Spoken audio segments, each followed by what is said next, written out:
Newcastle United can still win the Premier League mathematically. And that's why this Tottenham game's huge. I'm just joking. I'm joking. I mean, we can still win the league mathematically, but no. Games don't come much bigger. Obviously, it's a very, very big run-in. Every match is important. But us against Tottenham Hotspur in a fight for them Champions League places is absolutely huge. And the message from me is simple. Do exactly what you did against Man United in our last home game. Simple as. Do that and we will win the football match. The Tottenham Hotspur match preview is coming up, so make sure, Newcastle fans, you stick around.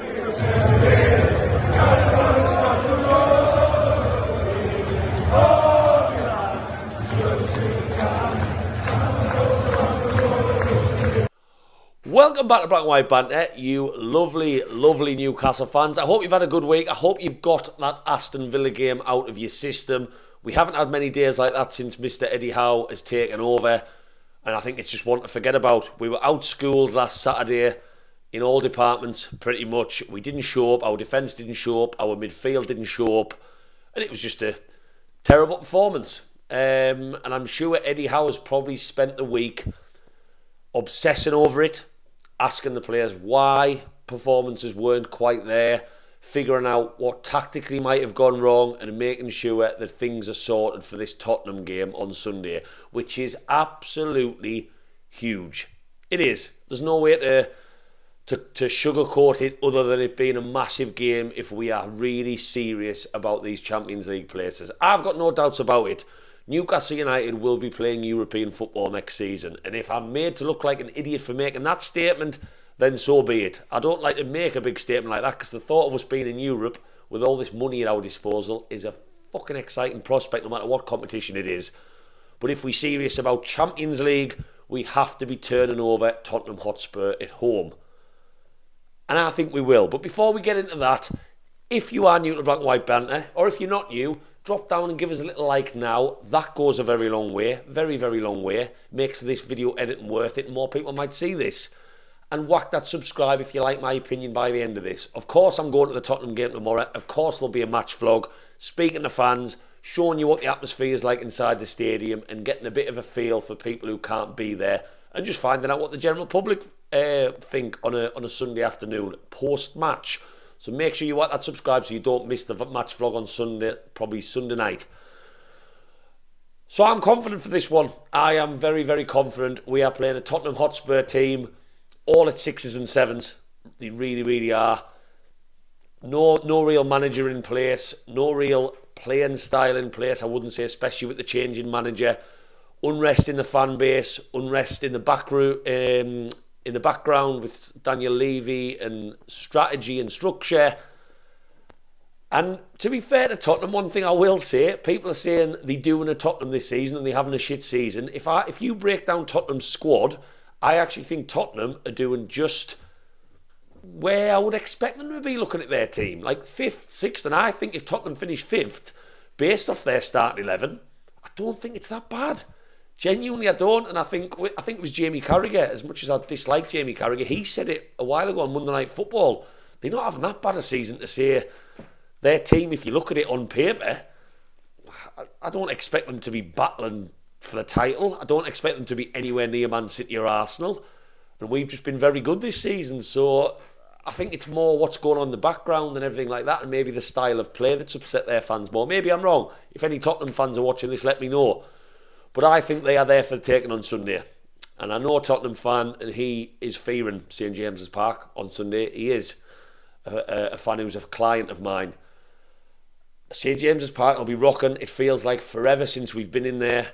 This is a huge game, and I think it'll have that huge game atmosphere. I think we will sing and kick every ball, head every ball in the stands on Sunday. Everyone who's in the pub will probably head and kick every ball. Try not to kick the screens because that might cost you a lot of money. But it'll be one of them days. And I think War Flags, they haven't really given too many teasers on what they've got planned pre-match. I'm sure War Flags will pull something out the bag, which is always amazing to see. Pre-match, especially with the Sky cameras being there for this one. And my message, as I said at this video, is very, very simple. That performance against Manchester United when we beat them 2-0, forget about West Ham, forget about Brentford. We weren't even that good in them games, in my opinion. Man United was the best performance, in my opinion, under Eddie Howe. We've had some good ones. We've battered Arsenal last season, last home game. That's probably my standout. We beat Chelsea 1-0 with that Willock strike. There's been some good ones, but Man United was complete. They were an informed team come to St James's, one of the best in Europe, we were told. And they couldn't handle our intensity. We had all of the ball. We were purposeful in our possession, which is really important. We were dangerous on attack. Did not give them a minute. Our aggression was good. All of them things we never saw against Aston Villa. But if the lads can play like they did against Man United, this Tottenham team could be in for an absolute battering. But that's a big if. It is, because that Man United performance hasn't come round all the time. Yes, we've battered teams at St James's Park this year, but it just gives you a taste of what these players are capable of when Isak's firing, when Botman and Shea are absolutely shithousing the way through every striker who comes up against them. When Bruno's turning it on, when Joe Linton's got that fire in his belly, when our wingers are getting a good look in, I just think we are a right force, and that Man United game was absolutely wonderful. So my message is simple, and it doesn't sound the most tactical message. More of that, please. More of that. Because wouldn't it be wonderful if we put this gap between us and Tottenham on Sunday? God, them Yorkshire puddings would taste nice. Now, team selection for me, going into this one, we know St Maximin's still out. Every time he seems to play well, he seems to get an injury. The man is starting to be made of glass, and for me as a fan, a lot of people think I want to hate him. I don't. I've been really impressed with his performances more recently, and then he gets injured again. And I feel like it's a hamster wheel. It's just happening again and again and again. So he's not an option. He would have been a great one. Your defence, I would honestly like, and I've been saying it for a while now, I would like to see Matt Targett come in for this one. I look at how Tottenham set up, how they have Kulusevski on the right-hand side, who's a very tricky, very talented footballer. They've got Porro, who they've just signed in January, the pacey Spaniard. He's going to cause us problems and get forward at every opportunity as a wing-back. Dan Burn, for me, is just not looking at the races. He really, really isn't. So that's... I don't know whether Eddie Howe's going to make that change, because Eddie Howe talks a good game about how he likes his back four to stay a back four. I agree with him. I like to see a back four stay a back four, but when one player is looking a little bit out of sorts, change it.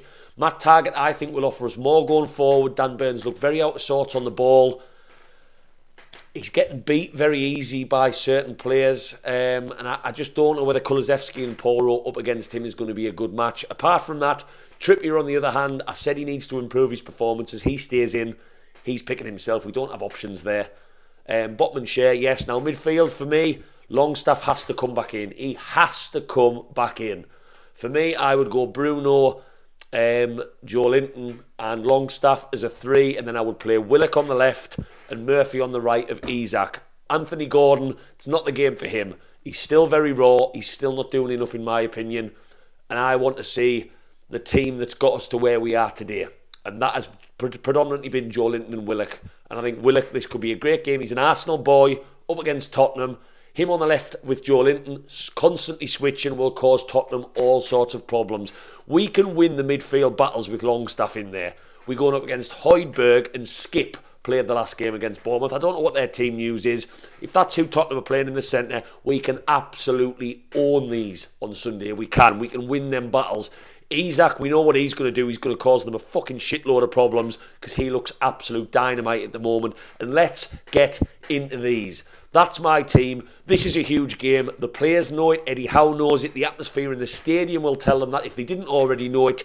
This is huge. Newcastle United could be playing Champions League football if we can just win this match and then take the momentum from that to Everton on Thursday, who are struggling. This game is massive, and I'm expecting us to get 3 points, and I'm excited at the thought. And as you can tell, I'm riled up for this one, because this is our chance to put some space between the 4th and the 5th place in that league.